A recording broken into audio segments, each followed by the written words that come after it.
주님 감사합니다. 지난 한 주도 눈동자와 같이 지켜주시고 오늘 전에 나와 예배 드릴 때 주님 은혜 감사해서 귀한 것 구별해 들고 나왔습니다. 10의 1조 감사의 예물, 선교의 예물, 구제의 예물, 또 건축의 예물 드립니다. 이모저모로 드린 모든 손길 다 기억하시고 축복하셔서 은혜의 삶이 되게 하시고 또 계획하는 일을 다 이룰 수 있도록 인도해 주시며 또 복음이 땅끝까지 전파되는 일에 귀히 쓰임받게 하여 주옵소서. 주께서 받으시고 또한 축복하신 줄 믿사옵고 예수님의 이름으로 기도합니다. 아멘. 우리 받으신 주님께 감사의 박수. 저는 하나님 말씀 누가복음 3장 15절부터 17절 말씀입니다. 누가복음 3장 15절부터 17절 우리 다 함께 한 목소리로 읽겠습니다. 자, 시작. 백성들이 바라고 기다림으로 모든 사람들이 요한을 혹 그리스도신가 심중에 의논하니 요한이 모든 사람에게 대답하여 가로되 나는 물로 너희에게 세례를 주거니와 나보다 능력이 많으신 이가 오시나니 나는 그 신들매를 풀기도 감당치 못하겠노라. 그는 성령과 불로 너희에게 세례를 주실 것이요 손에 키를 들고 자기의 타작마당을 정하게 하사 알곡은 모아 곳간에 들이고 쭉정이는 꺼지지 않는 불에 태우시리라. 아멘. 기도하겠습니다. 주님 감사합니다. 오늘 복되고 아름다운 주님의 날 전에 모여 예배 드립니다. 마음과 정성을 다해 드립니다. 주님께서 받아 주시옵소서. 말씀하실 때 듣고 깨닫는 지혜를 주시고 또 행함으로 주의 믿음으로 나아갈 수 있도록 인도하옵소서. 예수님의 이름으로 기도합니다. 아멘. 지난 주일부터 우리가 대강절로 주님의 오심을 기대하면서 지내는 절기입니다. 금년 대강절기에는 이제 누가복음 말씀을 중심으로 주님의 오심을 생각하면서 은혜를 나누고자 합니다. 자, 오늘 우리가 함께 읽은 본문의 배경을 말씀드리면 세례 요한이 이제 요단 강가에서 사역을 하는데 많은 사람들이 이제 모여서 세례를 받고 또 요한에게 말씀을 듣고 은혜를 받습니다. 그러자 이제 사람들이 궁금해합니다. 우리 15절 말씀 한번 다시 읽어볼까요? 백성들이 바라고 기다림으로 모든 사람들이 요한을 혹 그리스도신가 심중에 의논하니 모든 백성들이 그리스도 즉 메시아가 오시기를 기다리고 있는데 이제 세례 요한이 아주 권위 있게 말씀을 전하고 세례를 베풀어 하는 것을 보면서 저분이 그리스도신가 이렇게 생각을 했다는 거죠. 이것은 이 자리에 모인 사람들만의 생각이 아니었습니다. 같은 본문을 기록하고 있는 요한복음에 보면 제사장들과 사두개인들이 이 요단 강가에 사람을 보내어서 요한에게 이렇게 묻습니다. 내가 누구냐? 무슨 자격으로 이런 일을 하는 것인가? 혹시 당신이 그리스도인가? 이런 질문을 이제 했습니다. 또 요한복음 1장 24절에 보면 바리새인들도 또 와서 또 묻습니다. 내가 무슨 자격으로 여기서 세례를 베푸는 것인가? 당신이 그리스도인가? 이런 질문을 계속했다는 것이죠. 그래서 당신이 누구인가? 이분이 그리스도인가? 하는 그런 의문은 당시 이스라엘 모든 사람들이 가지고 있던 의문이었어요. 그래서 오늘 이러한 의문에 대해서 이제 세례 요한이 답변한 내용이 16절과 17절입니다. 결론적으로 말씀드리자면 나는 아니다는 것이죠. 나는 아니다. 이전에 이미 말씀한 적이 있습니다. 나는 아닙니다. 나는 장차 오실 그분의 길을 예비하는 자 또는 그분이 오신다고 광야에서 외치는 자의 소리에 지나지 않습니다. 라고 했습니다. 그리고 이제 오늘 이 본문에서 장차 오실 분이 어떤 분이신지 설명을 합니다. 오늘 이 말씀 통해서 우리가 고대하고 기다리는 예수 그리스도 2000년 전에 이 땅에 오셨지만 우리 개인에게 또 오기를 원하시고 언젠가 다시 오실 그 주님이 어떤 분이신지 함께 생각해보고 은혜를 또 나누기 원합니다. 자, 먼저 세례 요한이 오실 메시아에 관해서 증거한 첫 번째 내용은, 세례 요한이 그 오실 메시아는 나보다 능력이 많은 분이라고 했습니다. 자기보다 능력이 많으신 분이라고 했어요. 오늘 이 16절에 앞 반 부분 상반절을 함께 읽어봅니다. 요한이 모든 사람에게 대답하여 가로되 나는 물로 너희에게 세례를 주거니와 나보다 능력이 많으신 이가 오시나니 나는 그 신들매를 풀기도 감당치 못하겠노라. 세례 요한이 자기 자신에 대해서 비교해 보면 오실 그분은 나하고는 비교가 안 되게 크고 위대하신 분이라고 말씀하고 있습니다. 그 예를 든 것이 나는 그의 신들매를 푸는 것도 감당치 못하겠다 그랬어요. 신들매를 푼다는 말은 좀 요즘 안 쓰는 말인데 신발끈을 메어주고 풀어주고 하는 일입니다.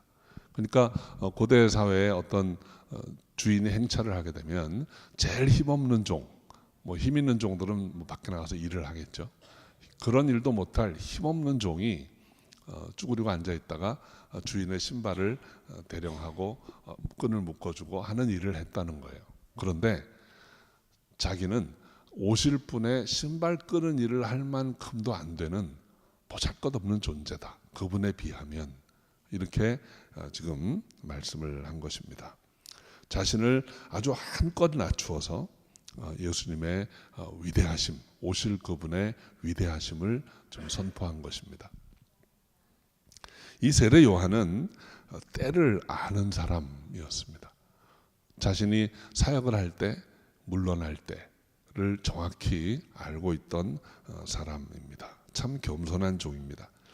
여러분, 이렇게 운동 경기를 할 때 보면 어시스트 하는 사람들이 있어요.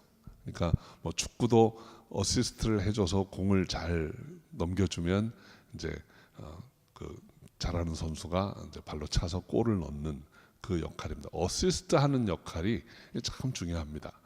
어시스트 하는 데 있어서 제일 중요한 거는 타이밍이에요. 타이밍을 놓치면 아주 우스꽝스러워집니다.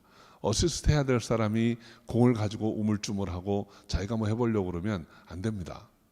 그러면 기회를 놓치고 아주 팀에 불편한, 아주 좋지 않은 결과를 초래하게 되는 거죠. 우리 상수님들 여러분, 자신의 신분과 소명이 무엇인지 확실히 아는 사람이 지혜로운 사람입니다. 그리고 그런 사람은 때를 압니다. 언제가 물러나야 할 때인지. 세례 요한은 이것을 분명히 알았어요. 세례 요한은 자신의 사명이 뭐라고 이미 말했습니까? 나는 그분이 오실 길을 예비하는 사람, 그분이 오시면 오셨다라고 큰 소리를 외치는 자에 지나지 않는다는 거예요. 나는 그분이 아니라는 거죠. 지금 세례 요한이 오해할 수도 있는 상황입니다. 이스라엘 사람들이 그에게 많이 모여들었어요. 그가 하는 말을 아주 귀담아 듣고 은혜롭게 듣고 그 앞에 세례를 받고 합니다. 미련한 자는 본분을 잊고 내가 그리스도인가 착각할 수도 있는 상황이에요. 그런데 세례 요한은 정확히 자신의 본분을 알고 물러날 때를 안 것입니다. 그래서 모여든 많은 사람들 앞에서 나는 아닙니다. 나는 그냥 외치는 자의 소리에 지나지 않습니다. 이제 내 뒤에 오실 분이 나보다 훨씬 위대하시고 그분만이 참 능력이 있는 분입니다 라고 선포한 것입니다. 신약 서신서에는 이 능력 많으신 예수가 어떤 분이신지를 아주 자세하게 구체적으로 설명하고 있어요. 빌립보서 2장에 보면 그가 하나님의 영광의 본체라고 했습니다. 골로새서에도 보면 그가 그를 위해서 만물이 창조되었고 또 그가 모든 것을 창조하실 때 함께 계셨다라고 선포하고 있어요. 히브리서에도 보면 그가 본체의 형상이라고 했습니다. 영광의 광채라는 표현을 쓰고 있어요. 그러니까 결국 예수님이 어느 정도로 위대하시다는 것입니까? 하나님이시라는 거예요. 하나님의 본체라는 거예요. 그런데 이 땅에 육신을 입고 오신 분이라는 거죠. 지금 세례 요한은 그런 내용들을 지금 말씀하고 있는 거예요. 그분은 능력이 크신 분입니다. 인간인 나와는 비교할 수 없는 그런 큰 능력 있는 분이라고 했습니다. 그런데 그 능력이 어떤 능력입니까? 하나님이시면서 인간이 되어서 오신 그분의 능력은 바로 우리의 모든 무거운 죄짐을 해결해 주실 분, 죄인된 우리의 모든 죄 문제를 해결하시고 우리를 하나님께로 인도해 갈 수 있는 유일한 능력, 유일한 중보가 되시는 분이라는 것을 지금 말씀하고 있는 것입니다. 예수 그리스도는 하나님의 아들이십니다. 성경이 예언했던 메시아입니다. 그리고 우리에게 필요한 능력을 가지신 유일한 분이세요.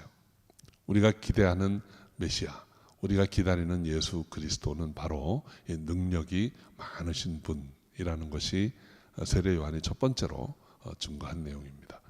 두 번째로 세례 요한이 증거한 내용은 예수 그리스도께서는 성령과 불로 세례를 주실 것이라고 했습니다. 26절 하반절에 보면 그가 성령과 불로 너에게 세례를 주실 것이다 이렇게 말씀합니다. 앞부분이 예수님이 누구신가, 예수님의 본질에 관한 설명이었다면 이 뒷부분은 예수님이 이 땅에 오셔서 어떤 일을 하실 것인가, 그 예수님의 사역에 관한 설명이에요. 그것이 바로 성령과 불로 세례를 주는 것이라고 했습니다. 거기에 반해서 세례 요한은 자신의 세례는 물로 주는 세례라고 했어요. 그럼 물 세례라는 말의 의미는 그 물로 세례를 준다는 말은 정결규례를 말합니다. 정결하게 하는 것, 더러워진 것을 씻는 것, 이 의식이에요. 그러니까 이 메시아를 맞이하기 전에 자신이 먼저 씻어서 내가 죄로부터 정결되기를 원합니다 라는 이 고백을 해야 된다는 거예요. 그래야 메시아를 맞이할 수 있다는 것이죠. 그러니까 세례 요한이 베풀었던 물 세례는 우리를 구원할 수 있는 세례가 아닙니다. 구주를 맞이할 수 있게 해주는 준비 과정에 지나지 않아요. 그런데 세례 요한이 지금 말한 것은 나는 물로 세례를 주거니와 오실 그분은 성령과 불로 세례를 주실 분이다 이렇게 말합니다. 먼저 성령으로 세례 준다는 말이 뭘까요? 성령이 우리에게 임하시게 된다는 거예요. 성령이 임하시면 성령으로 말미암아 우리가 변한다는 거예요. 여러분, 세례라는 말은 변하는 것입니다. 우리가 들어갔다가 나오면 예전에 나와 들어갔다 나온 나는 전혀 다른 사람이 된다는 거예요. 그러니까 성령으로 말미암아 우리의 온전한 변화가 일어난다는 것입니다. 어떻게 변화가 일어납니까? 고린도전서 12장 3절에 보면 성령으로 아니하고는 누구든지 예수를 주시라 할 수 없느니라 그랬습니다. 성령이 임하시면 그 성령이 우리 마음과 입술을 주장하셔서 비로소 예수를 주시라, 예수가 그리스도시라 라고 믿고 고백할 수 있게 해준다는 것입니다. 그리고 예수님을 나의 주, 나의 그리스도로 믿고 고백하는 자에게 하나님이 우리 죄를 사하시고 우리 죄를 보지 않으시고 우리를 의인의 자리로 옮겨주시는 거예요. 그러니까 예수 그리스도를 믿을 때 구원이 있습니다. 성령으로 말미암아 예수 그리스도를 믿을 때 우리의 영혼이 구원받는 것입니다. 그래서 이 성령의 세례라는 말은 구원의 세례예요. 요한의 물 세례와는 다른 것입니다. 그분이 오시면, 주께서 오시면 성령으로 세례를 주셔서 우리를 구원하신다, 구원하실 것이다 라는 말씀이 첫 번째 의미예요. 두 번째로 불로 세례를 주신다라는 말은 어떤 의미일까요? 성령이 마시게 되면 불같은 역사가 일어난다는 것입니다. 그리고 그 성령에는 불처럼 소멸하는 힘이 있습니다. 요한복음에 보면 예수께서 이렇게 예언하세요. 내가 가면 또 다른 보혜사가 오실 터인데 그 보혜사 성령께서 오시게 되면 그 성령께서 우리의 마음속에 있는 우리의 죄, 우리의 판단하는 것, 이 모든 것을 심판하실 것이다 그랬습니다. 성령이 오시면 우리의 죄를 드러나게 하시고 그 죄를 깨트리는 역할을 하시는 거예요. 이사야서 4장 4절에 이렇게 말합니다. 이는 주께서 그 심판하는 영과 소멸하는 영으로 시온의 딸들의 더러움을 씻으시며 예루살렘의 피를 그 중에서 정결케 하실 때가 올 것이다. 성령의 불이 임할 때 우리 안에 모든 죄와 허물이 태워져서 우리의 삶이 정결케 되는 역사가 일어난다는 것입니다. 예수님께서 친히 자신이 주실 세례에 대해서 누가복음 12장 49절에 이렇게 말씀하셨어요. 내가 불을 땅에 던지러 왔노니 이 불이 이미 붙었으면 내가 무엇을 원하리요. 예수님께서 이 땅에 오셔서 불을 던지시러 오셨다는 거예요. 그게 성령과 불로 세례 주실 것을 말씀한 것입니다. 그래서 여러분, 성령과 불로 세례를 준다는 말의 의미는 우리 영혼을 구원하시고 우리의 삶을 정결케 이끌어 가실 분이라는 것을 말씀한 것입니다. 지금 세례 요한이 예수님에 대해서 두 번째로 설명한 내용이 바로 이것입니다. 오실 그분은 나는 물로 세례를 주거니와 오실 그분은 성령과 불로 세례를 주심으로 우리 영혼을 구원할 뿐 아니라 우리를 정결한 삶으로 인도하실 것이다. 이것이 세례 요한의 두 번째 설명입니다. 저와 여러분이 예수 그리스도의 이 영으로 말미암아 정결한 삶, 또 구원받은 기쁨으로 살아갈 수 있는 그런 저와 여러분이 다 되시기를 주의 이름으로 축원합니다. 자, 세 번째로 세례 요한이 설명한 그분은 심판주시라고 했습니다. 심판의 주라는 거예요. 우리 17절 한번 같이 읽어볼까요? 손에 키를 들고 자기의 타작마당을 정하게 하사 알곡은 모아 곳간에 들이고 쭉정이는 꺼지지 않는 불에 태우시리라. 세례 요한이 세 번째로 오실 그분에 대해서 설명한 것은 그분이 마지막에 최후에 하실 일을 설명한 거예요. 그것은 심판주라는 것입니다. 오실 메시아 예수님은 심판주세요. 시편 1편에 보면 복 있는 자와 악인의 대조가 나오는데 거기에서 악인의 종말을 바람에 나는 겨와 같다 이렇게 말합니다.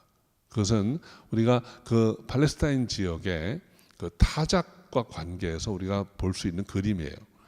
타작 때가 되면 추수해가지고 알곡을 타작할 때가 되면 그 농부들이 그 추수한 곡식을 들고 타작 마당으로 올라갑니다. 거기에서 이제 도리깨로 타작을 해요.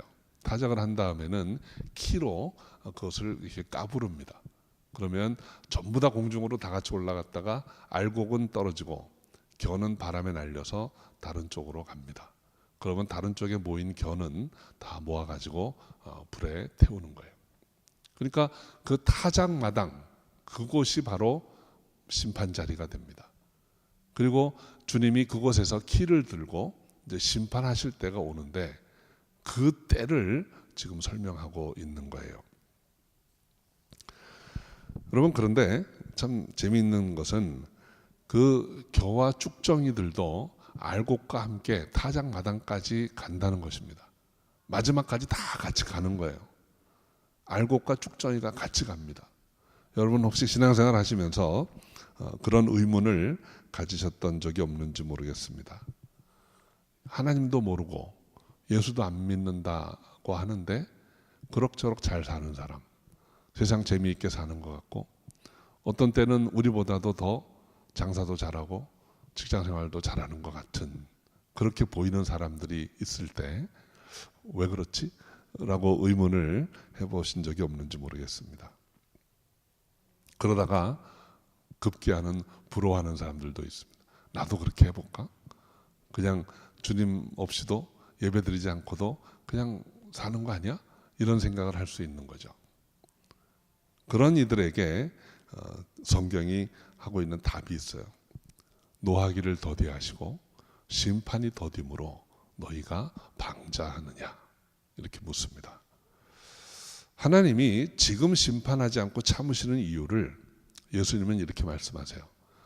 가라지를 뽑다가 알곡을 상할까 염려하노라.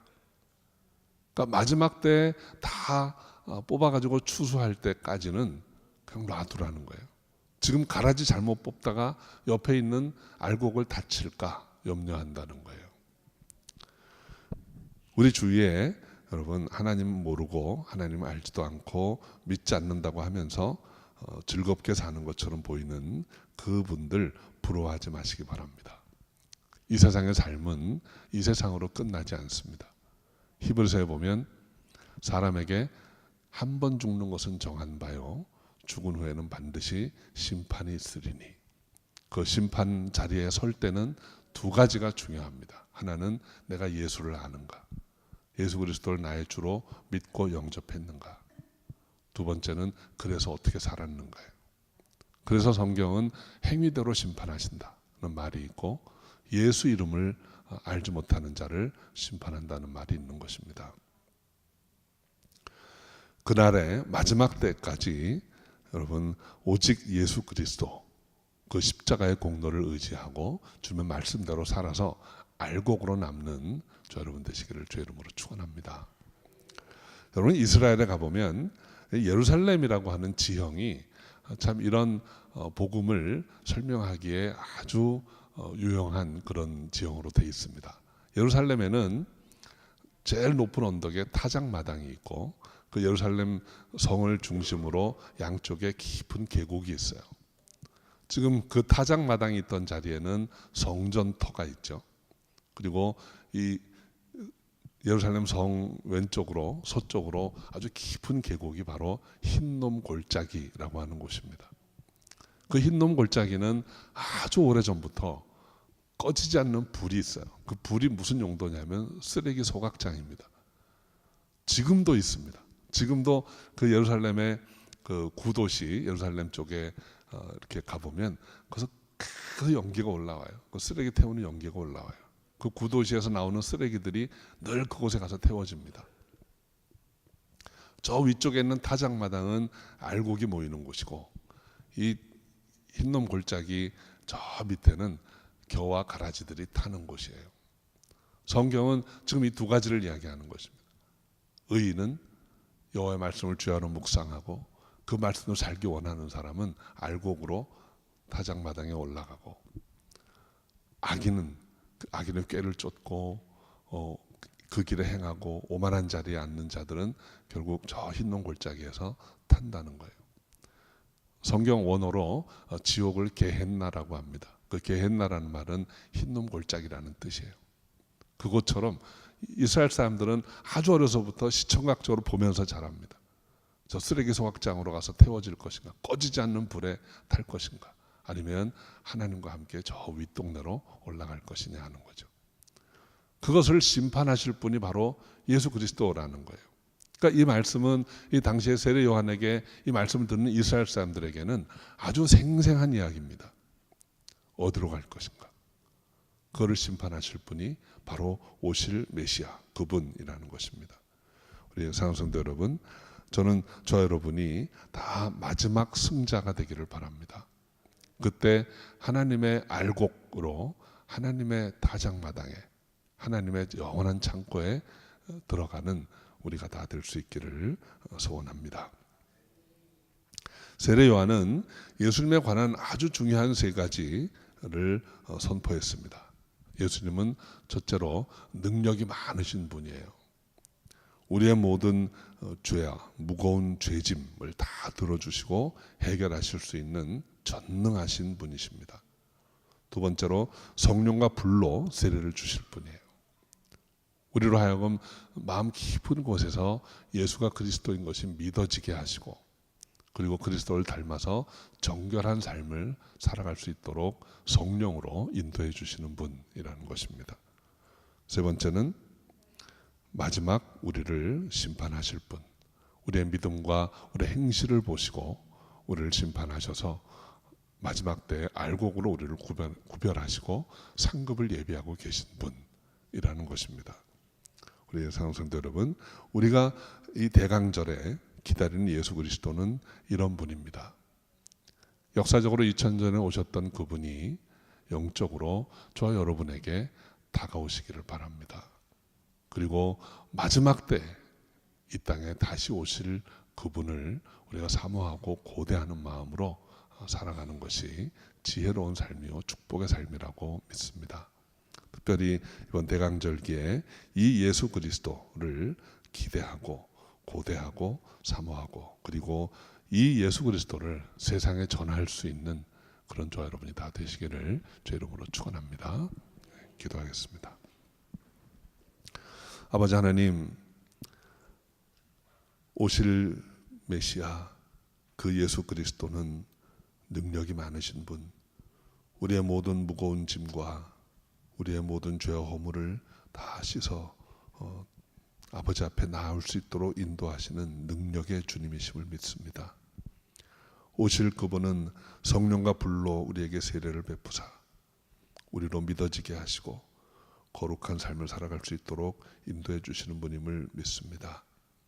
오실 그분이 마지막 때에 세상을 심판하시고 우리 한 사람 한 사람 우리의 믿음과 행실을 보시고 구별하시고 상급을 예비하신 분인 줄로 믿나이다.